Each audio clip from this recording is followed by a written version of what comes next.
In an era where nations are increasingly called upon to take unequivocal stances on issues of international justice, Singapore's response to the ongoing atrocities in Gaza appears not just muted, but fundamentally unprincipled, particularly when contrasted with its robust actions following Russia's invasion of Ukraine.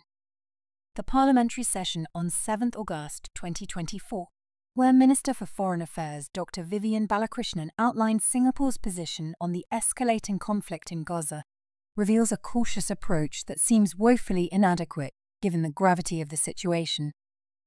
Dr. Balakrishnan stated, "Singapore is gravely concerned about the escalating tensions in the Middle East, which have put at risk efforts to secure a ceasefire agreement in Gaza. This should be the foremost priority." While he condemned attacks on civilians and reiterated Singapore's support for a ceasefire, his remarks stopped short of addressing the deeper issue of Israel's continued occupation and settlement expansion in Palestinian territories, actions that have been deemed illegal by the International Court of Justice. This restrained stance is starkly contrasted with Singapore's response to Russia's invasion of Ukraine in 2022. Then, the Singapore government took a firm and decisive position, implementing sanctions and restrictions against Russia, a move almost unprecedented in Singapore's foreign policy. In a statement, the government declared, "Singapore is a consistent and staunch supporter of international law and the principles enshrined in the United Nations Charter. The sovereignty, political independence, and territorial integrity of all countries, big and small, must be respected.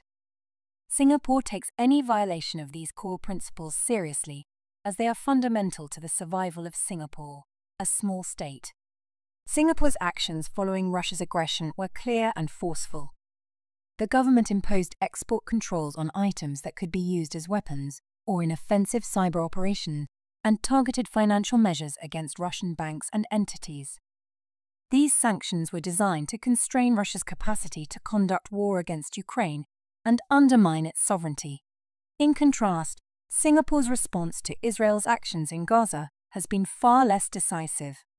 Despite the ICJ ruling on the illegality of Israeli settlements in occupied Palestinian territories, Singapore has not imposed any sanctions or taken tangible measures to hold Israel accountable.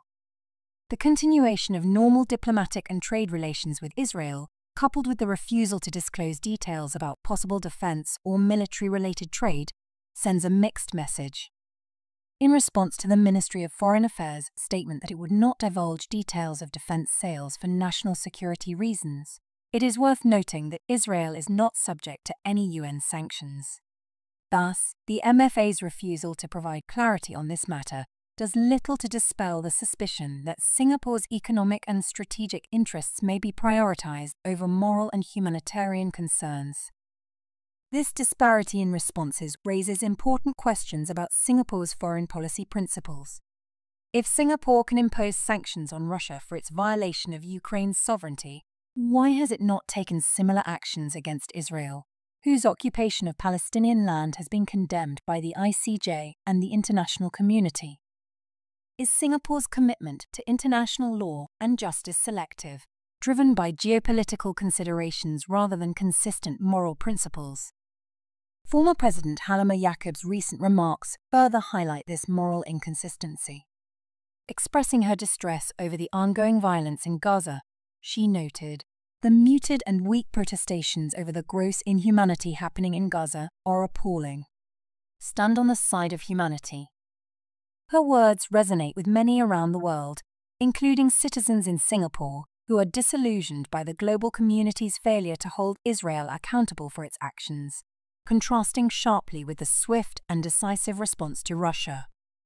Adding to this inconsistency is the fact that while Singapore has contributed more than 17 million Singapore dollars in aid to Gaza, this humanitarian gesture seems hollow when juxtaposed with Singapore's continued diplomatic coziness with Israel, the very government responsible for the atrocities in Gaza. As the saying goes, what's the point of sending aid to the burnt victims when you're still cozying up to the arsonist?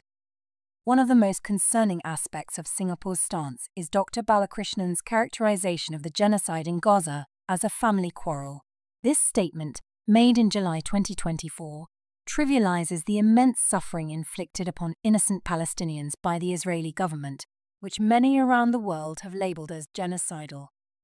When confronted by Mr. Leung Man-wai in Parliament this month, Dr. Balakrishnan refused to retract his comment, insisting instead on maintaining Singapore's principled, deliberate, careful diplomacy. However, this diplomacy seems to have fallen short of addressing the humanitarian disaster unfolding in Gaza, where nearly 40,000 Palestinians have been killed, including more than 14,000 children, as the conflict continues. This dismissive attitude starkly contrasts with former President Halima Yacob's empathetic stance, as well as the moral clarity displayed by Singapore's government during the Ukraine crisis. By failing to recognize the genocide in Gaza for what it is, a systematic and brutal extermination of a people, Singapore risks being seen as complacent in the face of grave injustice. Singapore's current approach, condemning violence in rhetoric while maintaining the status quo in practice, risks being perceived as mere lip service to international law. Voting against Israel's actions at the UN, while significant, becomes an empty gesture if not backed by concrete actions, such as suspending trade deals or reassessing diplomatic ties. If Singapore truly stands against the atrocities committed in Gaza, it must move beyond symbolic votes and take real, impactful actions, such as recognizing Palestine as a state, along with over 146 other countries, instead of merely stating that it is prepared in principle to do so. Only then can it hope to align its foreign policy with the values of justice and humanity that it claims to uphold. By maintaining its current course, Singapore risks sending a message that its commitment to international law is conditional, applied rigorously in some cases, but overlooked in others. This inconsistency not only undermines Singapore's credibility on the global stage, but also raises questions about its moral compass in matters of international justice.